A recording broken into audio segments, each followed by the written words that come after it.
जिंदगी उसी को ज्यादा आजमाती है जो अंदर से मजबूत होता है, वरना कमजोर तो भीड़ में ही खो जाते हैं। बिहार के गया जिले के शहर में भीड़ भाड़ वाले एक चौराहे के कोने पर लकड़ी का बना एक छोटा सा ठेला खड़ा था। ठेले पर एक कढ़ाई में समोसे तल रहे थे और बगल में एक स्टील का बड़ा थाल रखा था जिसमें सजे हुए थे बहुत सारे गर्मा गर्म समोसे। 2-3 ग्राहक पास ही लकड़ी की बेंच पर बैठकर खा रहे थे और ठेले के पीछे खड़ा था एक नौजवान रवि। उम्र कोई 33 होगी, साधारण कपड़े, लेकिन आंखों में अजीब सी गरिमा, जैसे जिंदगी ने बहुत कुछ सिखाया हो लेकिन कुछ छीन न पाया हो। तभी एक नन्हा सा हाथ सामने आया। भैया, एक समोसा मिल जाएगा। रवि ने चौंक कर नीचे देखा। उसके सामने एक 5 साल की बच्ची खड़ी थी। धूल से सने कपड़े, उलझे बाल और चेहरा जैसे भूख से सूखा हुआ। रवि ने कुछ नहीं पूछा, बस झुककर समोसे वाला चिमटा उठाया और एक गर्म समोसा एक पेपर में लपेटकर उसके हाथ में दे दिया।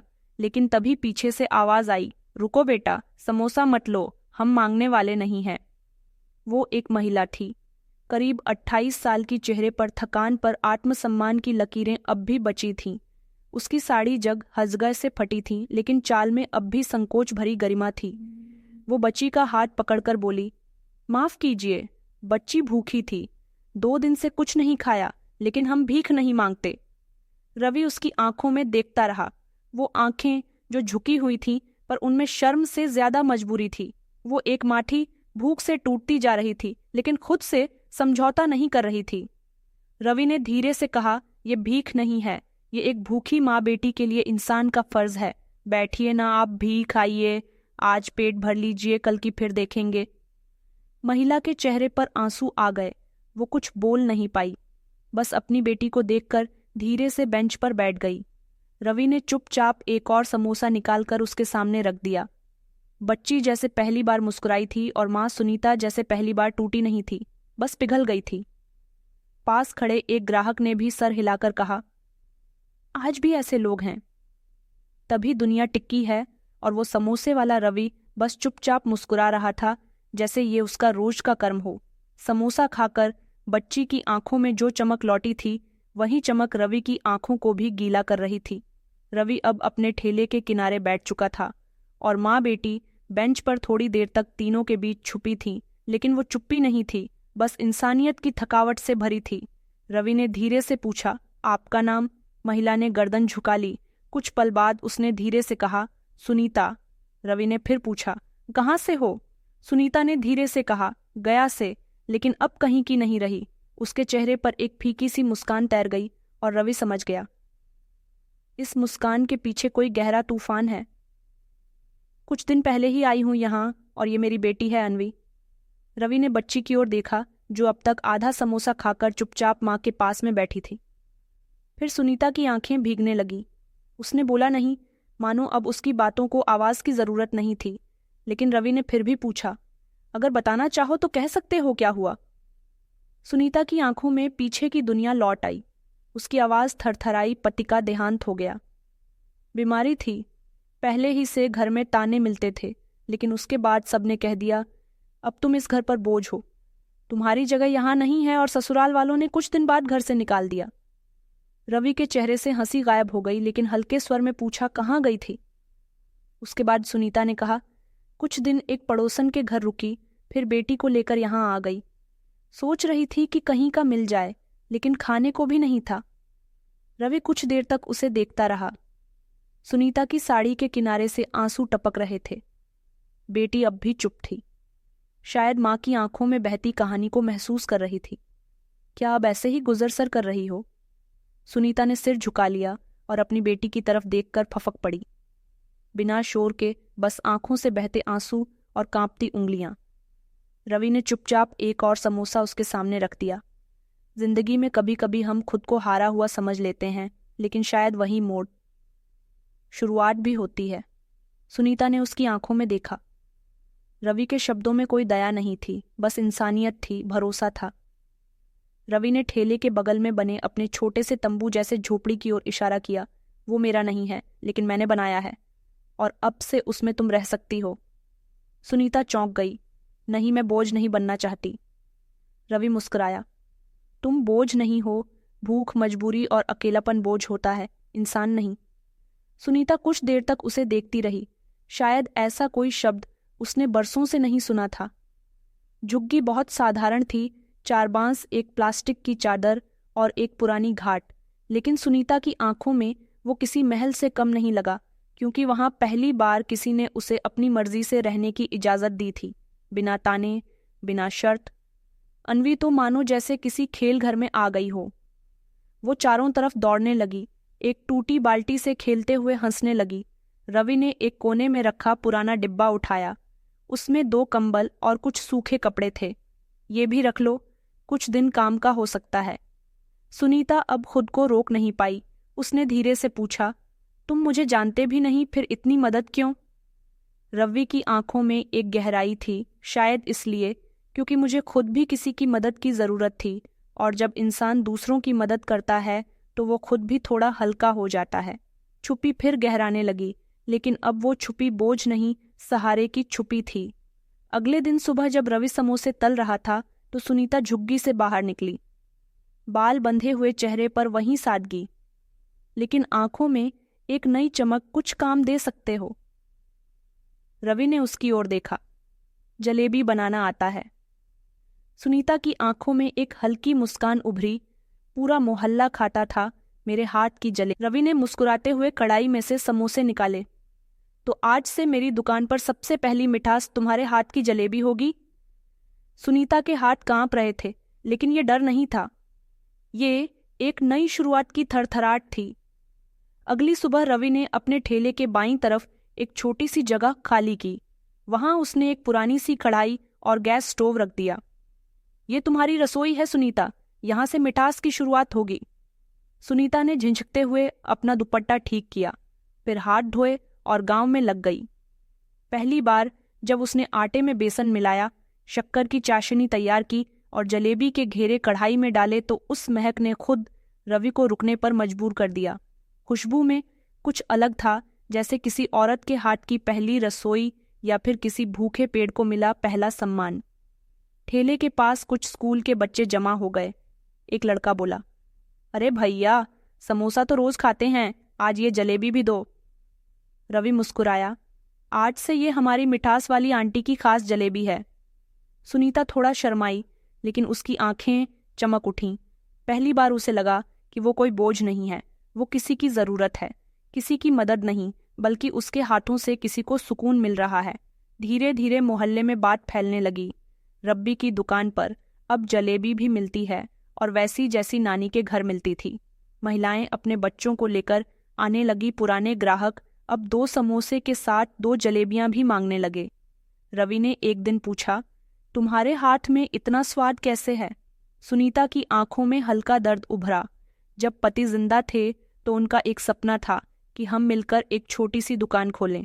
मैं जलेबी बनाऊं, वो बेचें, लेकिन किस्मत ने उनका साथ नहीं दिया। अब लगता है शायद ये सपना किसी और रूप में पूरा हो रहा है। रवि कुछ नहीं बोला, बस एक नज़र सुनीता पर डाली। उस नज़र में सम्मान था, अपनापन था और शायद एक उम्मीद भी। रात होते होते ठेले का सारा सामान बिक चुका था। रवि ने पैसे गिने और सुनीता की ओर बढ़ाए। ये आज की कमाई में तुम्हारा हिस्सा। सुनीता ने इनकार कर दिया। मैंने बस मदद की है।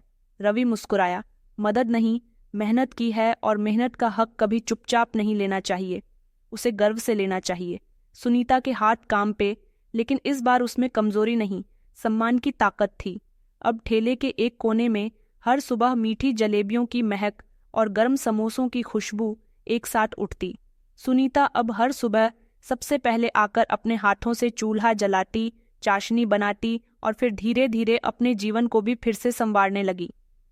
अन्वी, वही छोटी बच्ची जो कुछ दिन पहले भूख से रोती थी, अब रोज सुबह अपनी माँ के साथ दुकान पर आती और वहां मौजूद होती। उस हर मिठास के फल में वो खेलती रहती, खिलखिलाती, कभी खुद जलेबी बनाने की जिद करती, कभी समोसे गिनती और कभी ठेले पर आए ग्राहकों से बात करने लगती। रवि जब भी उसे देखता तो उसे ये दुनिया थोड़ी साफ, थोड़ी मासूम लगने लगती।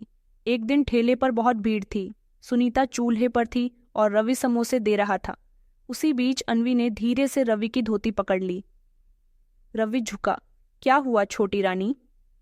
अनवी ने धीरे से पूछा, आप मेरी मम्मी से शादी करोगे? रवि चौंक गया, फिर हंसते हुए बोला, अरे ये तो बड़ा सवाल है, क्यों पूछ रही हो? अनवी ने बहुत मासूमियत से कहा, क्योंकि आप मम्मी को खुश रखते हो। मम्मी अब रोती नहीं और जब आप होते हो तो मुझे डर नहीं लगता। रवि कुछ पल खामोश रहा। वो शब्द नहीं, अनवी की आंखें देख रहा था जो उसे किसी और दुनिया में ले गई। एक ऐसी दुनिया में जहां वो खुद भी कभी अकेला था, जहां उसकी माँ उसे रोज मेहनत से पालती थी, जहां उसके भी सपने थे, एक परिवार के, एक अपनी दुनिया के। उस दिन जब दुकान बंद हुई तो रवि ने सुनीता से कहा, तुमने अनवी को बहुत अच्छे संस्कार दिए हैं। सुनीता मुस्कुराई, बस कोशिश की है उस जैसे किसी बच्चे को फिर कभी भूखा न रहना पड़े, यही सपना है। रवि कुछ नहीं बोला। उसने ठेले के बर्तन समेटे, फिर एक डिब्बे में 2 जलेबी रखकर अनवी को दी। पापा से पूछना मत, ये तुम्हारे हैं। अनवी खिलखिलाई और पहली बार पापा जैसे हैं ना, ये वो सवाल नहीं, किसी यकीन की तरह हवा में तैर गया। सुनीता ने यह सुना पर कुछ नहीं कहा। उसकी आंखें भीगी, पर वो आंसू गम के नहीं थे, वो उम्मीद के थे, अपनापन के थे, शायद आने वाले किसी नए रिश्ते के थे। एक सुबह जब ठेले की भीड़ कम थी, रवि ने सुनीता से कहा, आज दुकान जल्दी बंद कर देंगे, पास के मंदिर में अनाथ बच्चों के लिए भंडारा है, चलोगी? सुनीता ने तुरंत आकर दी। वो अब धीरे धीरे जिंदगी की उन गलियों में लौट रही थी जहां भरोसा था, सुरक्षा थी और किसी का साथ था, बिना शर्त। रवि की ये बातें अब मोहल्ले के लोगों तक भी पहुंचने लगी थीं। कुछ की आंखों में समझदारी थी तो कुछ की जुबान पर जहर। एक दिन जब सुनीता दुकान साफ कर रही थी तो पास की चाय वाली औरत ने धीरे से कहा, बहन संभल के रहो, लोग बातें कर रहे हैं। सुनीता चौंकी, कौन लोग? यही आस पड़ोस वाले कहते हैं। विधवा हो, बच्ची साथ है और अब अकेले मर्द के साथ ठेले पर हो, दुनिया सवाल तो उठाएगी ना। सुनीता चुप रही, पर दिल कांप गया। उसने अपना दुपट्टा और कसकर बांध लिया, जैसे शर्म उसे छू भी न पाए। शाम को रब्बी दुकान पर आया तो देखा सुनीता अलग बैठी थी, आंखों में परेशानी और चेहरे पर बोझ। क्या हुआ? रवि ने पूछा। सुनीता ने थोड़ी देर चुप रहने के बाद कहा, रवि जी, अगर आपको लगे कि मेरी वजह से आपकी इज्जत पर बात आ रही है तो मैं कल से ना आऊं। दुकान पर रवि का चेहरा सख्त हो गया, लेकिन आंखें वही थीं जो इंसान की गहराई को पढ़ लेती हैं। सुनीता, क्या तुम्हें कभी लगा कि मेरी नीयत ठीक नहीं थी? नहीं, सुनीता ने तुरंत जवाब दिया। तो फिर उनकी बातों से क्यों डरती हो जो हमें जानते ही नहीं? रवि ने आगे कहा, जिस समाज को किसी भूखी बच्ची को समोसा देते वक्त इंसानियत नहीं दिखी, उसी समाज को हम क्यों जवाब दें? तुमने मेरी दुकान नहीं, मेरी जिंदगी को संभालना है सुनीता। अब अगर कोई उंगली उठाए तो जवाब मैं दूंगा। सुनीता की आंखें भर आईं। ये वो जवाब था जिसने उसे फिर से सिर उठाकर जीना सिखाया। अगले ही दिन रवि ने ठेले पर एक नया बोर्ड लगवाया, रवि, सुनीता, जलेबी, समोसा स्टॉल, और नीचे यहाँ स्वाद से ज्यादा इंसानियत परोसी जाती है। अब मोहल्ले वालों की आंखों में सवाल नहीं, हैरानी थी, क्योंकि जवाब उन्होंने नहीं, इंसानियत ने दिया था। रवि के लगाए उस बोर्ड ने मोहल्ले में हलचल तो मचा दी थी, लेकिन अब हर कोई चुप था, क्योंकि रवि के फैसले में कोई दिखावा नहीं, बल्कि एक सच्चे दिल की गूंज थी। सुनीता अब पहले से ज्यादा हिम्मती हो चुकी थी, लेकिन उसकी आंखों में अब भी एक डर था, कहीं ये सब किसी दिन टूट न जाए। एक रात ठेला बंद करने के बाद रवि ने सुनीता और अनवी को बगल के बेंच पर बैठने को कहा। हल्की रोशनी में जलेबी की खुशबू अभी भी हवा में तैर रही थी। रवि ने जेब से एक सिंपल सी अंगूठी निकाली। कोई फिल्मी सीन नहीं था, ना ही कोई घुटनों के बल प्रपोज करने वाला नज़ारा, बस एक आम लड़का और एक टूटी लेकिन मजबूत औरत। रवि बोला, सुनीता, जब तू पहली बार ठेले के पास आई थी, तेरी आंखों में भूख नहीं, आत्मसम्मान देखा था, और जब तूने समोसे के बदले मुस्कान दी थी तो मैं समझ गया था, इससे बड़ी दौलत कोई नहीं। मैं बहुत बड़ा आदमी नहीं हूँ, लेकिन जो भी हूँ उसमें तुम्हारे लिए जगह है। क्या तू मेरी जिंदगी की पार्टनर बनेगी? सुनीता की आंखें भर आईं। काफी देर तक कुछ नहीं बोली, फिर अनवी की तरफ देखा जो उस समय जलेबी खाते हुए मुस्कुरा रही थी। सुनीता ने आंखें पोंछी और बोली, रवि जी, मुझे अब डर नहीं लगता, क्योंकि मुझे अब कोई ठुकराने वाला नहीं, बल्कि अपनाने वाला मिल गया है। रवि ने हंसते हुए अंगूठी उसके हाथ में पहनाई। ये देखकर तन्वी खुशी से तालियां बजने लगीं। रवि और सुनीता की आंखें नम हो गईं। अगले रविवार एक छोटा सा मंदिर, कुछ पास के लोग और समाज की परवाह किए बिना एक साधारण सी शादी हो गई। अब मोहल्ले में कोई उसे बेघर औरत नहीं कहता, बल्कि भाभी जी। रवि और सुनीता की दुकान अब दोगुनी चलती है। जलेबी और समोसे से ज्यादा अब वहाँ इज्जत और प्यार बिकता है। और अन्वी अब स्कूल भी जाती है। और जब कोई उससे पूछता है, तुम्हारे पापा कौन हैं, तो वो मुस्कुराकर कहती है, जो मेरी मम्मी को रोते नहीं हंसाते हैं, वो है मेरे पापा। दोस्तों, ईश्वर कभी कभी हमें इसलिए गिराता है ताकि कोई ऐसा हाथ बढ़े जो हमें सबसे ज्यादा समझता हो बिना कुछ कहे। अब आप सभी से एक सवाल, अगर आप उस ठेले वाले की जगह होते तो क्या आप भी एक बेघर माँ और उसकी बच्ची को अपनाते? क्या आज के समाज में इंसानियत को रिश्तों से ऊपर रखा जा सकता है? अपना जवाब कमेंट में ज़रूर दीजिए। दोस्तों, अगर इस कहानी ने आपके दिल को छुआ है तो इसे लाइक करें। कमेंट्स में बताइए कि आपको इस कहानी का कौन सा हिस्सा सबसे ज़्यादा अच्छा लगा। इस कहानी को ज़्यादा से ज़्यादा शेयर करें और ऐसे ही और कहानियों के लिए हमारे चैनल को सब्सक्राइब करना ना भूलें। धन्यवाद।